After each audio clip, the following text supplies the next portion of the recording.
답답해서 정말 미치겠어. 9시간째 줄을 서고 있는데 창구 직원이 서류가 부족하다고 합니다. 여러분도 한 번쯤 경험해 보셨을 거예요. 복지 혜택을 받기 위해 구청에 갔는데 마치 미로 같은 서류의 바다에서 길을 잃어버린 것 같은 그 기분 말입니다. 오늘 제가 여러분께 들려드릴 이야기는 바로 그런 현실적인 드라마입니다. 주인공은 김민수 씨, 43살의 평범한 직장인이었습니다.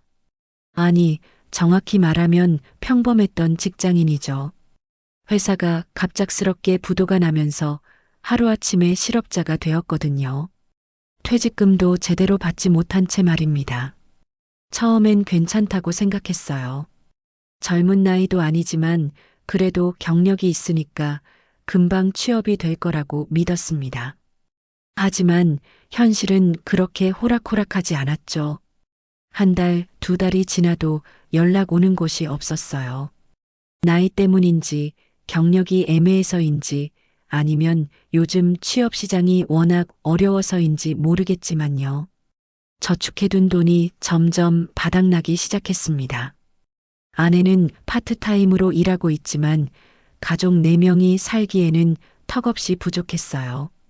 고등학생인 큰아이는 대학 진학을 앞두고 있고 중학생인 둘째는 학원비가 만만치 않았거든요. 그때 아내가 조심스럽게 말했습니다. 구청에 가서 복지 혜택을 알아보자고요. 처음엔 자존심이 상했어요.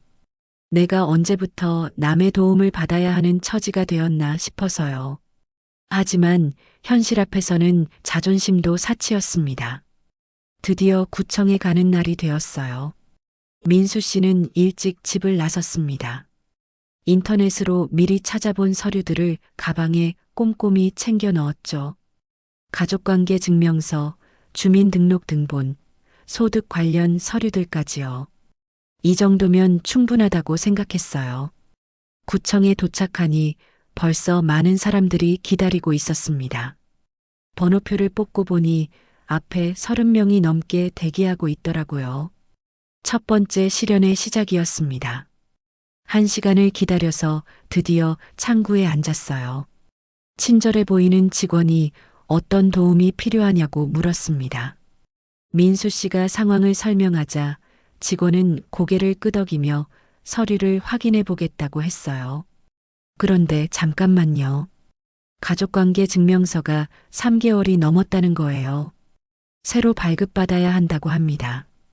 그리고 소득 증명원도 필요하다고 하네요.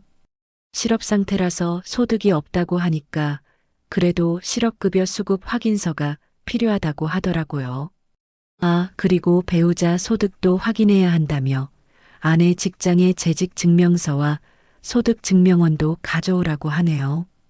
부동산 소유 현황도 확인해야 한다며 등기부등본까지 필요하다고 합니다.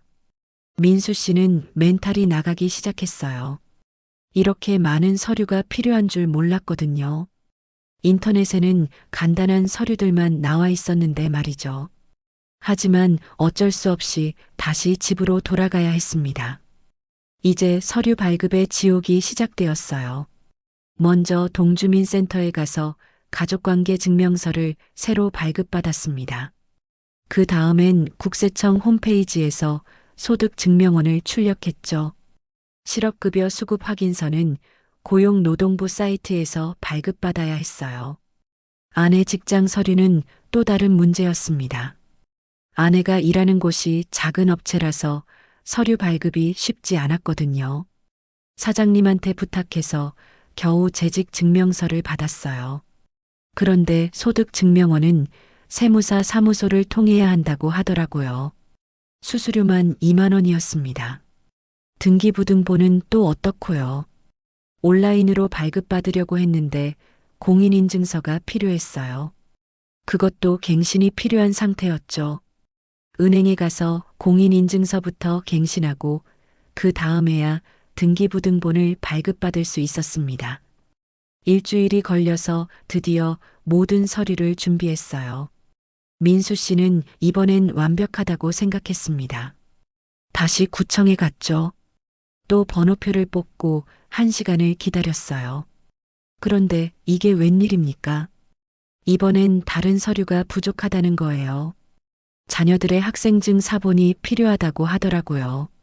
그리고 임대차 계약서, 사본도 가져오라고 합니다. 아, 그리고 통장 잔액 증명서도 필요하다고 하네요.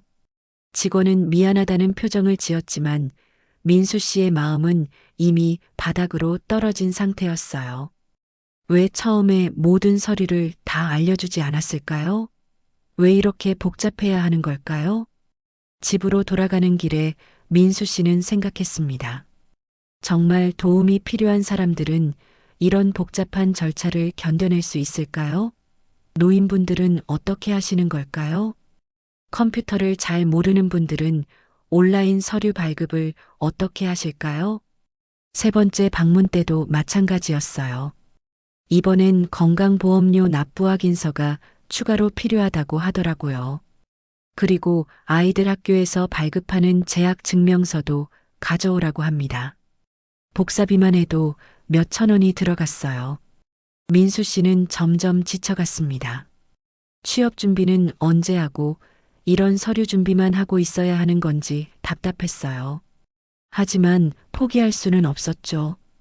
가족을 위해서라도 말입니다. 네 번째 방문에서는 또 다른 함정이 기다리고 있었어요. 서류는 모두 완벽했는데 이번엔 신청 자격이 애매하다는 거예요. 아내의 소득이 기준선 근처에 있어서 심사가 필요하다고 하더라고요. 결과를 기다리라고 하네요. 이때 민수 씨는 깨달았습니다. 복지 제도가 있다고 해서 쉽게 받을 수 있는 게 아니라는 걸요. 정말 절실한 사람들도 이런 복잡한 과정을 거쳐야 한다는 사실이 안타까웠어요. 기다리는 동안 민수 씨는 다른 사람들 이야기도 들었습니다. 독거노인이신 할머니는 서류를 제대로 준비하지 못해서 몇 번씩 헛걸음을 하셨다고 해요.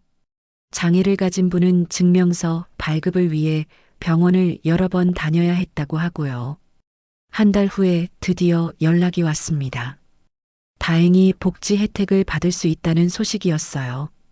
하지만 그 과정에서 민수 씨가 느낀 건 복잡함과 답답함이었습니다. 물론 복지제도의 취지는 좋아요. 정말 도움이 필요한 사람들을 위한 것이니까요. 하지만 그 과정이 너무 복잡하고 어려우면 정작 도움이 필요한 사람들이 포기하게 되는 건 아닐까요? 민수 씨는 생각했습니다. 디지털 시대에 살고 있으면서도 왜 이런 기본적인 행정 서비스는 여전히 이렇게 불편한 걸까요? 온라인으로 쇼핑은 클릭 한 번으로 되는데 왜 복지 신청은 이렇게 복잡한 걸까요? 서류를 준비하면서 민수 씨가 깨달은 것 중 하나는 정보의 중요성이었어요. 정확한 정보를 미리 알고 있었다면 헛걸음을 하지 않을 수 있었을 텐데요. 하지만 관련 정보는 여기저기 흩어져 있고 어떤 건 인터넷에도 제대로 나와 있지 않았어요. 또 하나 느낀 건 직원들마다 말이 다르다는 점이었어요.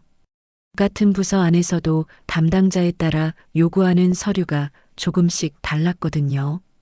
매뉴얼이 있을 텐데 왜 이런 차이가 생기는 걸까요?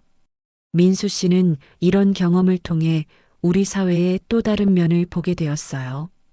복지제도는 분명히 필요하고 중요한 것이지만 그것을 이용하는 과정에서 사람들이 겪는 어려움도 간과해서는 안 된다는 거요. 특히 취약계층일수록 이런 복잡한 절차를 감당하기 어려울 텐데요.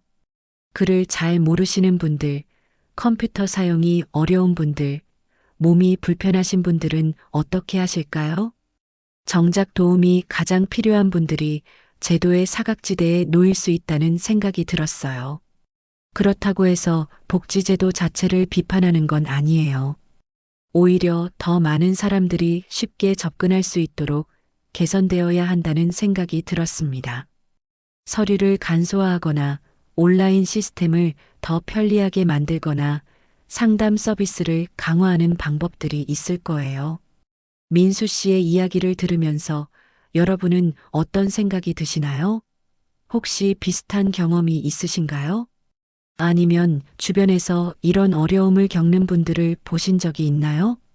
이런 현실적인 문제들에 대해 우리가 관심을 갖고 목소리를 내는 것도 중요하다고 생각해요. 개인의 경험이 모이면 사회 전체의 변화를 이끌어낼 수 있거든요. 민수 씨는 결국 복지 혜택을 받게 되었고 그 덕분에 당분간은 경제적 부담을 덜 수 있게 되었어요. 그리고 얼마 후에는 새로운 일자리도 구할 수 있었죠.